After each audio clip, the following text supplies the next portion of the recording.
First of all, let me just say that, it is truly a great privilege and honor for me to participate in this celebration, of this larger than life hero, Archbishop Desmond Tutu. He indeed was a great man, indeed.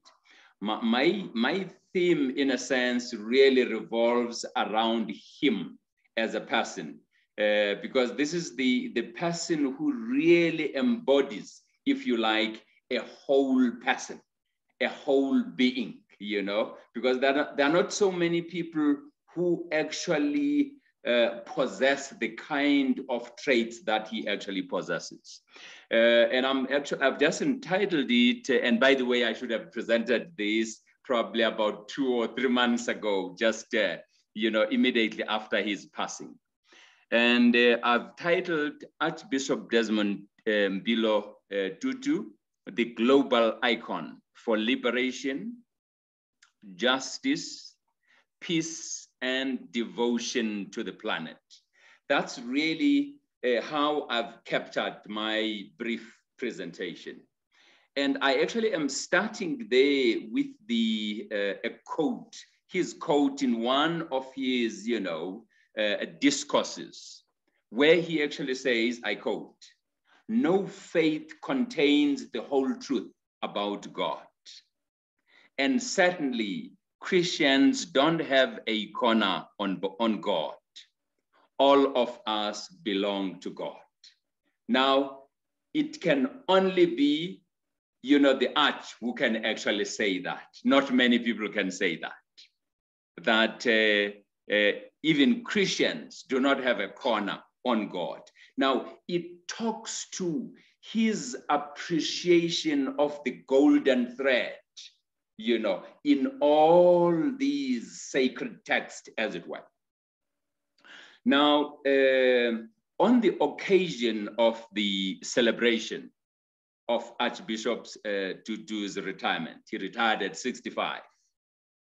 Then the former South African president, Nelson Mandela, asserted this. He said, I quote, "I know I speak for all of you when I say that Archbishop has been a blessing and an inspiration to countless people here and abroad through his ministry, his acts of compassion, his prophetic witness, and his political engagement," close quote. Now, this is Nelson Mandela talking about a person who was actually a friend for many years, because, we understand that they met in the 50s during the debating session or competition, as it were. So it means both of them had this thing about, speaking, as it were, finding their voices. Now, as I proceed, Archbishop Desmond Tutu had a profound influence on young political activists like myself since the 70s. Of course, that's almost like, towards the end of the 70s, because I'm not that old. Now, and I remember his ardent as a person now, as I was growing up as an activist. I remember his ardent political activism for political liberation and socio-economic justice. I recall his spiritual and moral authority in our country. Of course, at the time, in the 70s, early 80s, of course, you'd understand that mid 70s in South Africa, there was what was called the Soweto Uprising, when the students, young people really, took up arms if they had any arms, but there were stones as it were, because they were actually fighting against the use of Afrikaans as a medium of instruction at school. So I recall all of those. And then after the apartheid police brutal torture and murder of Steve Biko while in prison in 1976, again, I remember him presiding over that historic burial of Steve Biko, because Steve Biko was actually known worldwide. Because whilst the Nelson Mandelas, the Oliver Tambos, the Walter Sisulus, and many others, were some of them in prison on Robben Island, others in exile. Steve Biko, as a medical student, he actually championed Black consciousness, almost gradually once again saying Black people have to be proud of who they are, because colonialism and everything else that was used, whether it was Bantu education, it was meant to make Black people feel that they were subhuman. Then Steve Biko emerges out of that. In fact, the current president, Ramaphosa, was part of that movement, which was called SASO in the 60s and 70s. So again, I remember that. And I remember him also as the recipient of the Nobel Prize Peace. By the way, him and Nelson Mandela are the two figures, I guess, in the world who actually, received the Nobel Peace Prize, okay? And they shared the same street called Vilagazi in Soweto, Orlando West. So I remember him also when he received that in 1984, and also when he became the chairman of the post-apartheid South Africa's Truth and Reconciliation Commission. Our nation will forever remember him for his public agitation, civil obedience, skillful eloquence, and consistent moral example for all of us. Now, as I said when I started, I thought that it would just be a talk that says to all of us, what is it that we can learn from a giant such as Archbishop Tutu, who really was able to use his stature to benefit those who actually could not find their own voice, as it were. Now, the legacy of Arch, as the Archbishop Tutu was fondly known, extended beyond his immense contribution to the liberation of Blacks in South Africa from the bondage of white domination and exploitation. He was a champion of the renowned philosophical construct that is actually known of Africa's Ubuntu, or in Sotho, Butu, perhaps best articulated by the Kenyan theologian, John Beatty.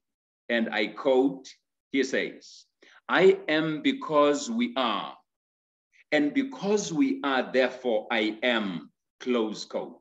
This is what John Beatty says about that philosophical construct.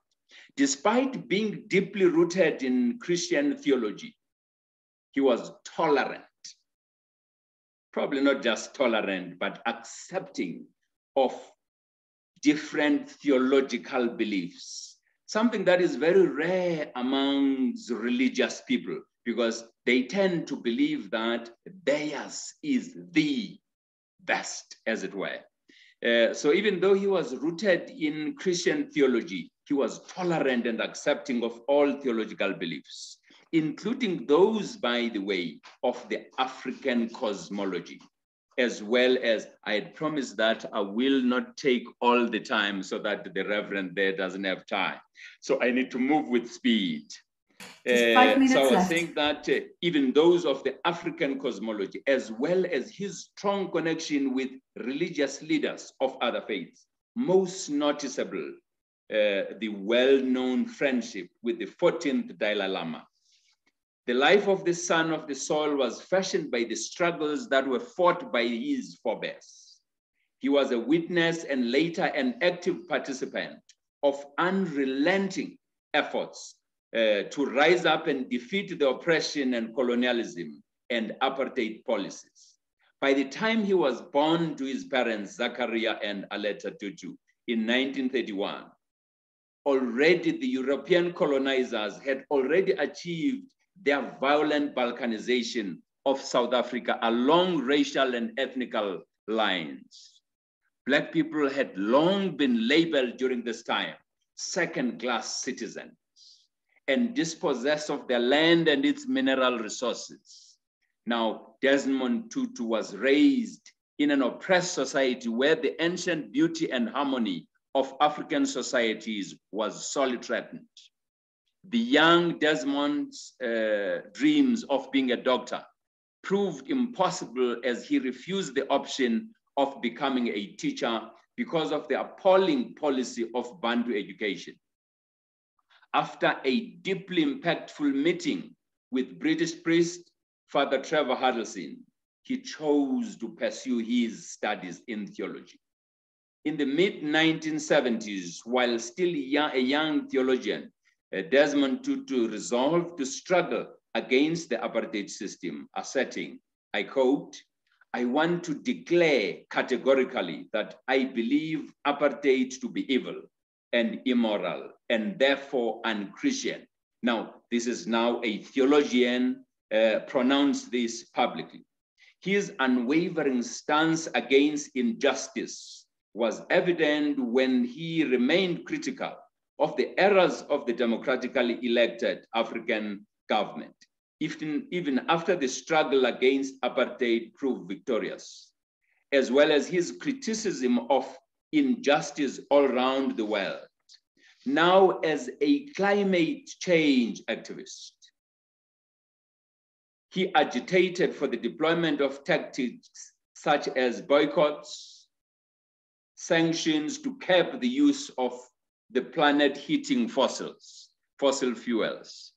In his speeches, articles, and interviews, Tutu encouraged consumers to steer clear of the media, sports teams, and events sponsored by fossil fuel firms and to buy low carbon products. As I conclude, in 2015, he used his stature to gather nearly 500,000 signatures for a petition calling on the then President Barack Obama, the former United Secretary General Ban Ki-moon, and other leaders to set a target of 100% renewable energy by 2050. So that was a bold kind of target. In the petition, he called climate change one of the greatest moral challenges of our time, I quote, close quote. The Arch was indeed a man of integrity, a spiritual elder, an iconic moral giant, an activist against homophobia, and a role model to the world. And I thank you. Thank you, Sandile, and thank you so much for the timekeeping. That was great. Thank you. Now we have Reverend Dr. Yazid Said. Yazid, thank you so much. Welcome. Thank you, Catalina. I hope you can all hear me well. I'm following up from Sandile's points, and I think what he said was very important. Just to mention, in support of a lot of the things that Sandile pointed out, of course, there was a very recent spiritual biography of Desmond Tutu published by Michael Battle, which was very nicely reviewed by Rowan Williams in the New Statesman, which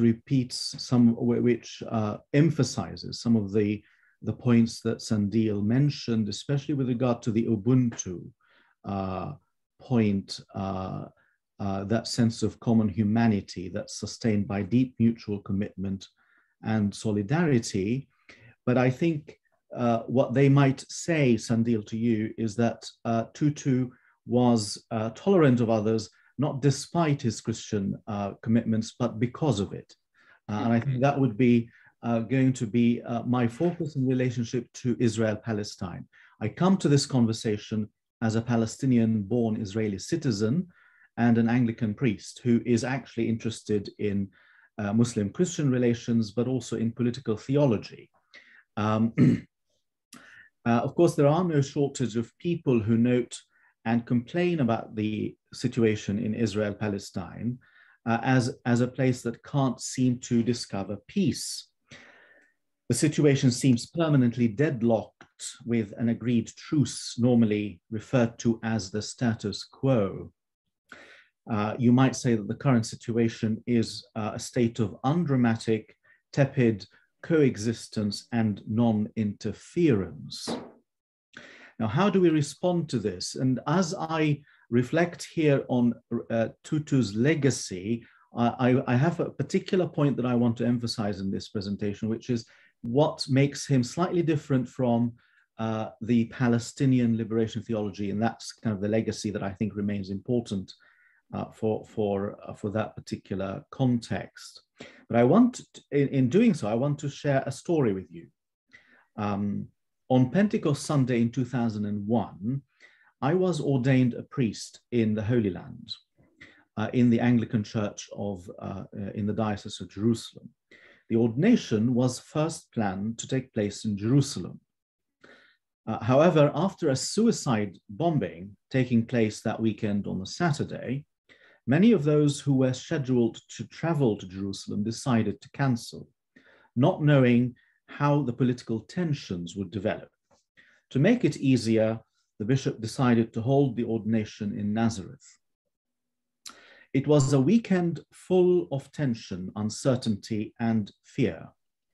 It was one particular occasion when those who visited from abroad to attend the ordination were conscious of the human complexity of so much they had seen and shared. This was a moment when choices seemed more dramatically clear. It felt that there was a sense in which you had to answer certain central questions about where you stood and with whom you belonged. Now, the usual analysis of the pattern of violence in Israel-Palestine is often repeated by both sides. On the one hand, Israel makes it clear, quite loudly clear, that it has the right to defend itself against indiscriminate attacks.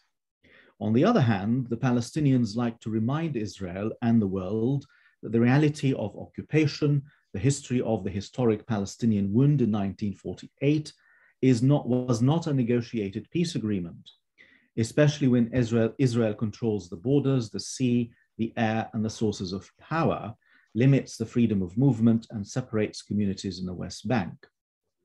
Now, where does trustworthy politics lie in this context?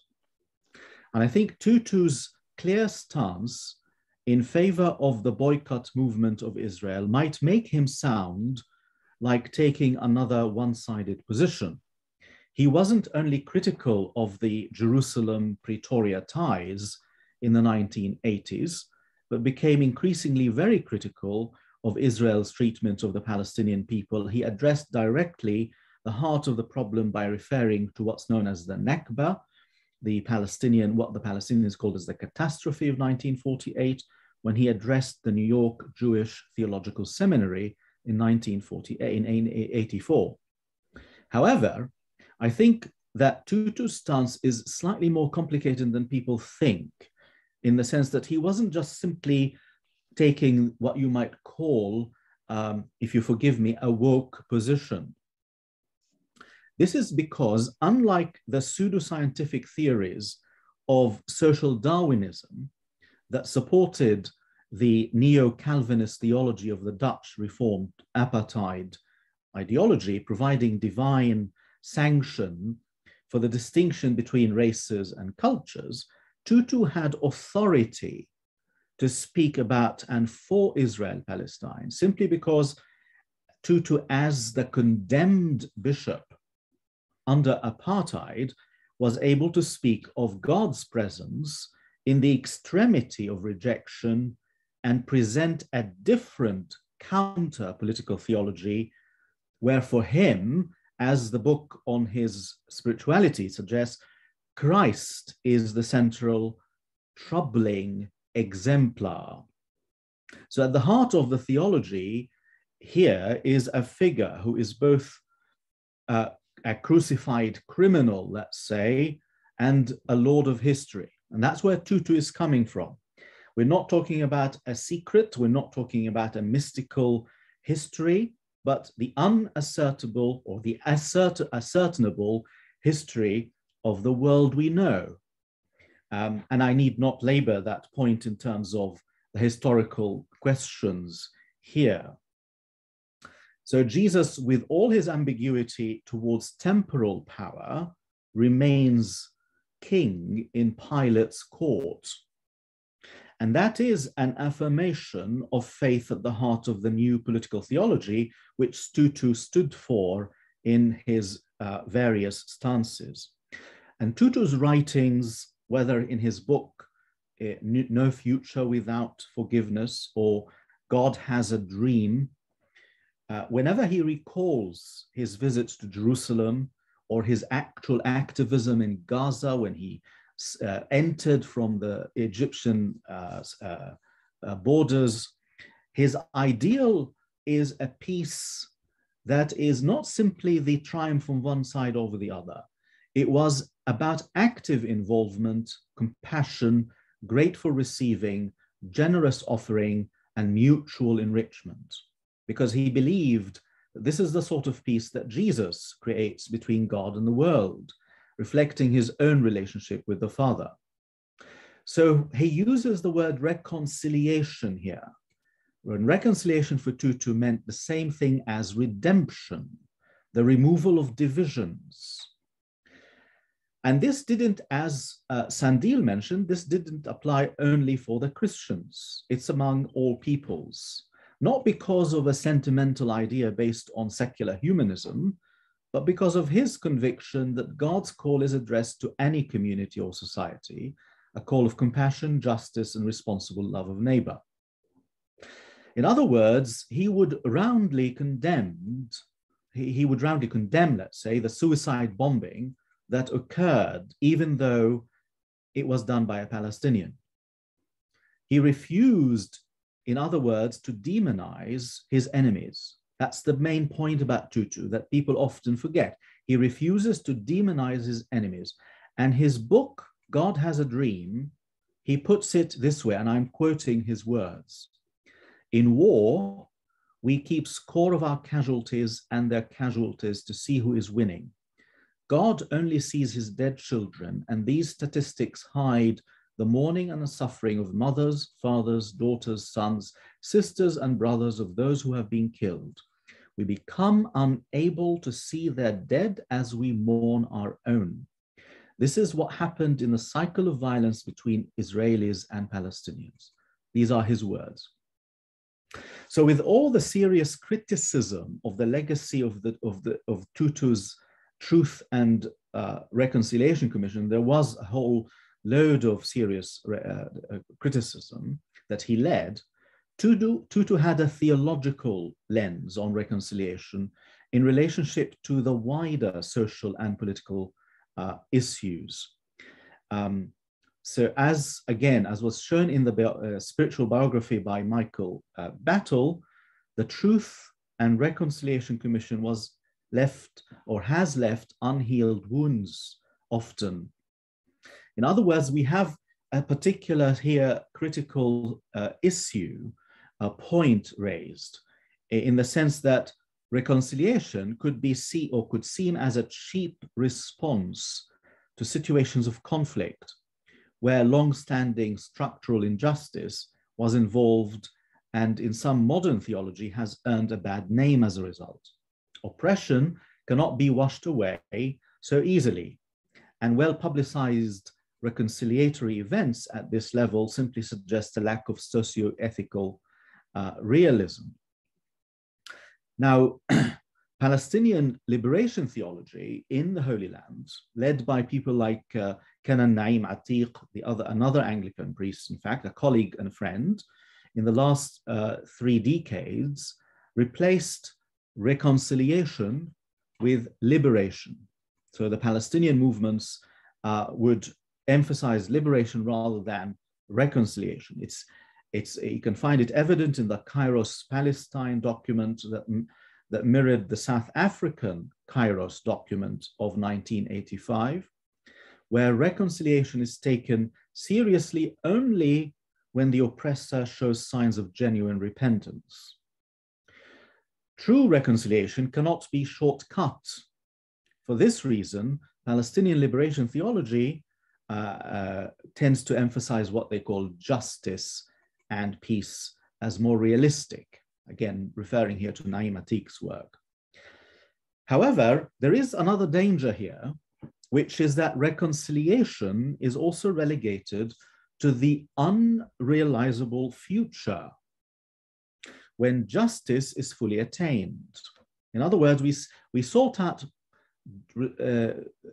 practical problems, but there is no real reconciliation. It will never be.